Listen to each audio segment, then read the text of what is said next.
మీరు విజయవాడలో పుట్టారు, అక్కడి నుంచి నంది అవార్డు వరకు. I think it's a long journey. What you say about how do you feel coming to this stage of life? ఎలా అనిపిస్తుంది? First and foremost when I start my career ఇందులో start చేసినప్పుడు అసలు ఎంతవరకు వెళ్తానో కూడా ఐడియా లేదు నాకు. అసలు నేను సినిమాలో I was not particularly interested also at that point of time start అయినప్పుడు. సో అది దాని ముందు ఏం చేశానంటే డాడీ ఇంజనీర్ జాయిన్ చేయించారు, అది చేయలేదు నేను. సో మెనీ అంటే దాని తర్వాత ఇంకోటి ఏదో అని ఐసీడబ్ల్యూ అని అవన్నీ అన్నీ కూడా మానేశాను నేను. సరే ఇంకా ఎక్కడో సమ్వేర్ ఇక్కడ లాంగ్ టర్మ్ కోచింగ్ తీసుకునేటప్పుడు ఇక్కడ హైదరాబాద్లో రోడ్ నెంబర్ 17 ఇక్కడ జూబ్లీస్లో ఉండేది కాలేజ్ నాది. చుట్టుపక్కల బాగా షూటింగ్స్ జరుగుతూ ఉండే. సో ఎక్కడో somewhere I got attracted for the attention the actors are getting, అంటే ఆ గొడుగు పట్టుకోవడం.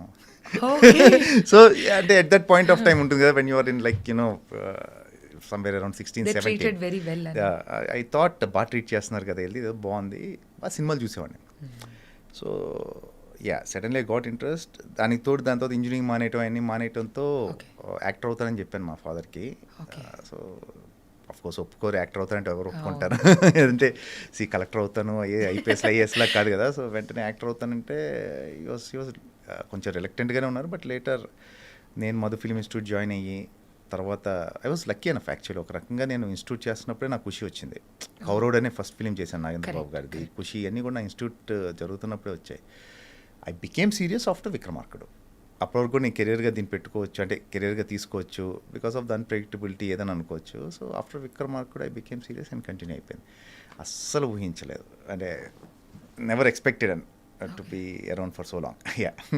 ఫిల్మ్స్ ఎక్కువ చూస్తూ ఉండేవారు? సినిమాలు బాగా చూసేవాడిని, సినిమాలు ఇంట్రెస్ట్ బాగుండేది. హూ వాజ్ యువర్ ఇష్టమైన యాక్టర్ గాని? నాకు బాలకృష్ణ గారు ఇష్టం ఫస్ట్ నుంచి కూడా. రైట్ ఫ్రమ్ బిగినింగ్ నా బాలకృష్ణ గారు అంటే ఇష్టం. సో అదే విజయవాడ ఇంటర్ చదువుతున్నప్పుడు హాస్టల్ నుంచి గోడలు దూకి సినిమాలు చూడటం అన్ని ఎవ్రీవన్ అందరు విలన్ ఎవరైనా ఉండేవారా? నాకు ఎప్పుడు ఫస్ట్ నుంచి కూడా అమరీష్ పురి, స్టార్ట్ ఫ్రమ్ అమరీష్ పురి గారు, మోహన్ బాబు గారు, ఇంకా అంతకన్నా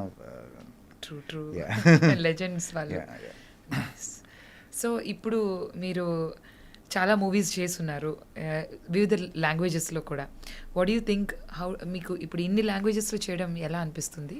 అండ్ ఈజ్ ఇట్ ఛాలెంజింగ్?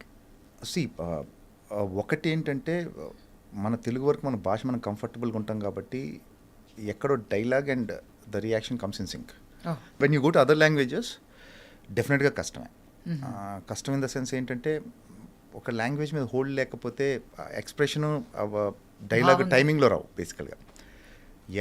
కొన్ని కష్టాల తర్వాత ఎట్లాగో అది కూడా ఓవర్కమ్ అయ్యాం ఎక్కడో. బట్ అన్లెస్ అంటిల్ మీకు వేరే లాంగ్వేజ్కి వెళ్ళినప్పుడు ఆ కల్చర్ తెలియకపోతే you can't be better actor. మనం అందరూ డైలాగ్స్ అవన్నీ అనుకుంటాం కానీ కాదు. ఇప్పుడు మనం తెలుగులో చేస్తున్నప్పుడు మనకి చిన్నప్పటి నుంచి మన కల్చర్ తెలుసు కాబట్టి, అంటే మన పండగలు తెలుసు, మనకి మన మనుషులు తెలుసు, మన స్లాంగ్స్ తెలుసు, యాసలు ఏవే ఉన్నాయి అన్నీ తెలుసు. తమిళ్లో కూడా కల్చర్ తెలిస్తేనే బెటర్ యాక్టర్. ఏదైనా కానీ ఎనీ లాంగ్వేజ్ నువ్వు చేసేటప్పుడు కల్చర్ తెలియాలి. సో దానివల్ల కొంచెం కష్టమే. బట్ సో ఇప్పుడు మీరు హిందీలో కూడా చేస్తున్నారు. లేటెస్ట్గా సింగం 3లో మీ ఎంట్రీ మేము చూడబోతున్నాం. సో ఆ ఎక్స్పీరియన్స్ కోసం it's again the same thing. మీకు తెలుగు కానీ హిందీ కానీ the amount of effort and ఇదంతా కూడా లాంగ్వేజ్ ఒకటి పక్కన పెడితే ఎఫర్ట్ ఈజ్ సేమ్. మీరు అన్ని చోట్ల పనిచేసే విధానం ఒకటే. Just that it's a Hindi film అంతే. ఇప్పుడు నేను తెలుగులో ఇక్కడ ఏదైతే చేస్తానో రోజు నేను షూట్కి వెళ్ళి అదే చేశాను హిందీలో కూడా. But nice to work with Ajay Devgan garu కానీ Rohit Shetty and all. It's మంచి ఎక్స్పీరియన్స్ అది. మీ ఫస్ట్ మీకు బాగా పేరు తెచ్చిన మూవీ మేమందరం మెచ్చిన పవర్ స్టార్ గారిది ఖుషి. సో అంత పెద్ద యాక్టర్, అప్పటికే ఈజ్ లైక్ చాలా క్రేజ్ ఉన్న యాక్టర్ కదా. సో మీకు ఆ టైంలో ఎలా అనిపించింది ఆయన ఆపోజిట్గా విలన్గా? నాకు అప్పుడు నేను ఇన్స్టిట్యూట్ ఇంకా జరుగుతుందండి అది. శ్రీధర్ రెడ్డి గారు అని చెప్పి మా కొరియోగ్రాఫర్ ఉండేవాళ్ళు అక్కడ. సో ఆయన అప్పుడు పవన్ క్రియేటివ్ ఆర్ట్స్లో పనిచేస్తూ ఉండేవాళ్ళు కళ్యాణ్ గారి దగ్గర. సో సెలక్షన్స్ అంటే వెళ్ళాం యాక్చువల్లీ. ఒక 20-30 మెంబర్స్ వెళ్ళి ఉంటాం అక్కడ. ఒక 8-9 మెంబర్స్ ఉంటాం ఆ సీన్లో. కాకపోతే వెళ్ళటానికి మటుకు 20-30 మెంబర్స్ వెళ్ళాం. వెళ్తే ఆయన అది కళ్యాణ్ గారు డైరెక్ట్ చేశారు అది. ఆ scene completely directed by Kalyan garu. PC garu cameraman. అప్పుడు లక్కీ ఎనఫ్ పీసీ గారితో వర్క్ చేయడం ఫస్ట్ ఫిల్మ్. కళ్యాణ్ గారు ఆయన డైరెక్ట్ చేశారు ఆ సీన్ అంతా. అప్పుడు తెలియదండి దాని వాల్యూ.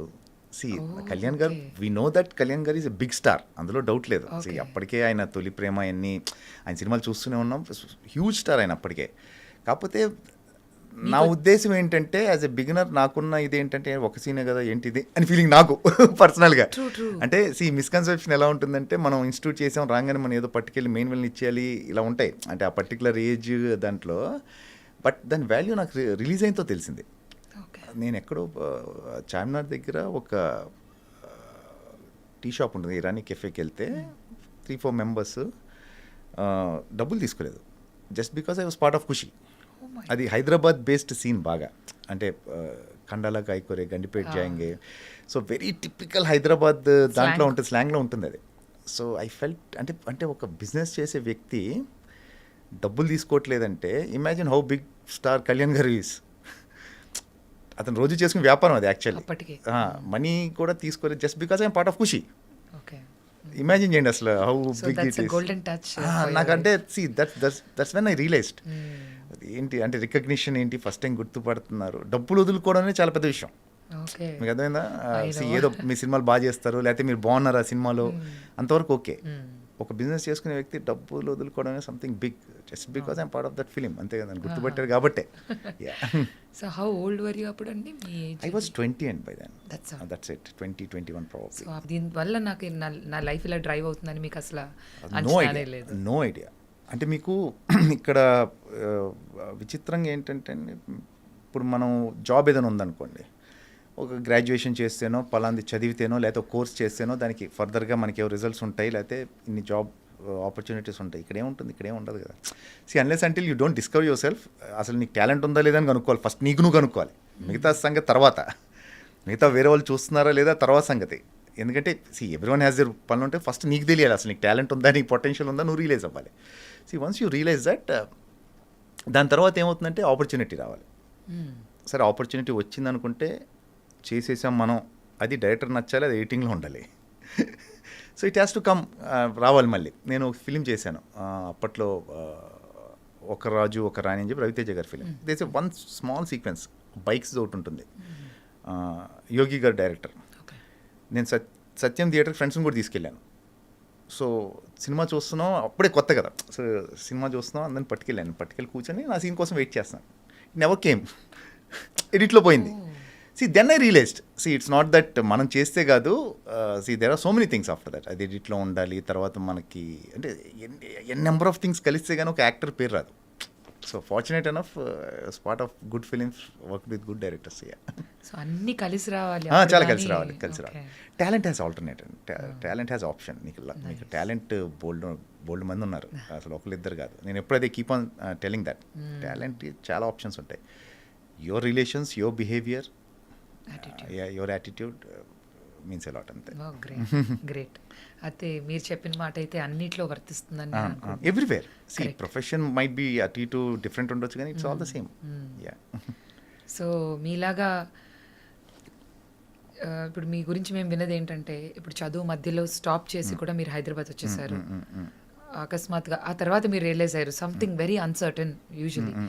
సో చాలా మంది పిల్లలు they love to be a part of Indian cinema, especially మన తెలుగు వాళ్ళు కూడా చాలా మంది అబ్బాయిలు అమ్మాయిలు ఉంటూ ఉంటారు. వాళ్ళు కూడా స్టడీ స్టాప్ చేస్తూ ఉంటారు, బ్రేక్ ఇస్తూ ఉంటారు, ఆడిషన్స్కి వస్తూ ఉంటారు. సో వాళ్ళందరికీ మీరు ఇచ్చే మెసేజ్ ఏంటి? ఎడ్యుకేషన్ టాప్ ప్రయారిటీ అండి, very important. And it might sound very cliche, అందరు ఇదే చెప్తారు, బట్ ఇట్స్ వెరీ ఇంపార్టెంట్. ఎందుకంటే మీరు ఆ ఎడ్యుకేషన్ వల్ల ఏదో నేర్చేసుకొని నీకు జాబులు చేసుకొని డబ్బులు సంపాదించేస్తాను కాదు. You will know how to behave, you know how to judge people. మనుషులు మీరు జడ్జ్ చేసే విధానం తెలుస్తుంది, మీకు ప్రాక్టికాలిటీ వస్తుంది. So education is important. But coming to industry and it's a beautiful field అండి. మీరు ఇండస్ట్రీ రావడం అనేది you should be very fortunate and lucky to be around. నేను పర్సనల్గా నమ్మే విషయం. ఎందుకంటే మీరు ఏ ప్రొఫెషన్ చేసినా ఏం చేసినా ప్రాబబ్లీ మీ ఆఫీస్ వరకు తెలుస్తారే మీరు. So this is profession which deals with fame. మనిషి అంటే జనాన్ని మిమ్మల్ని గుర్తుపడతారు పీపుల్. మీకు అంతకన్నా ఏం కావాలండి, మీకు what else you want. It's a beautiful feel. కాకపోతే ఇట్ హ్యాస్ ఇట్స్ దాని ప్రాబ్లమ్స్ ఉన్నాయి, దాని ప్లస్లు కూడా ఉన్నాయి. But for me personally I started early. నాకు అది హెల్ప్ అయింది. వెన్ ఖుషి ఇన్స్టిట్యూట్ చేసినప్పుడు I was 20, Kushi was when I was 20 years old. So I got time. నాకు ఒక 5-6 ఏళ్ళు అసలు ఇది అర్థం చేసుకోవడానికి ఇండస్ట్రీ ఏంటంటే నాకు టైం దొరికింది. సో బై 26-27 నా విక్రమార్కుడు వచ్చింది. So it took me 6-7 solid years to get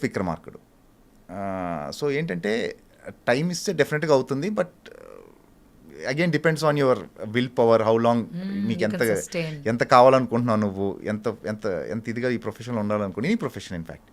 so దాని మీద డిపెండ్ So, అయ్యింది. పట్టుదలగా be around you you should be tried there. for 6 to 7 years. 6 to 7 years నా విక్రమార్కుడు వచ్చింది. సో నేను ఖాళీగా ఎప్పుడు లేను, అదే చెప్తున్నాను. I was lucky. ఖాళీగా లేరు. నేను అంటే మామూలుగా ఆ కష్టాలు ఈ కష్టాలు ఏం లేదండి. Okay. I want be very honest and open. నాకు ఖుషి అయిపోయింది, ఖుషి అవ్వగానే ఒక్కడు వర్షం, వరుసగా నాకు సినిమాలు ఏదోటి అంటే వస్తూనే నా రోల్స్ ఉన్నాయి. పెద్దగా చిన్న పక్కన పెట్టేస్తే నేను వర్క్ చేస్తూనే ఉన్నాను కంటిన్యూస్గా. ఓకే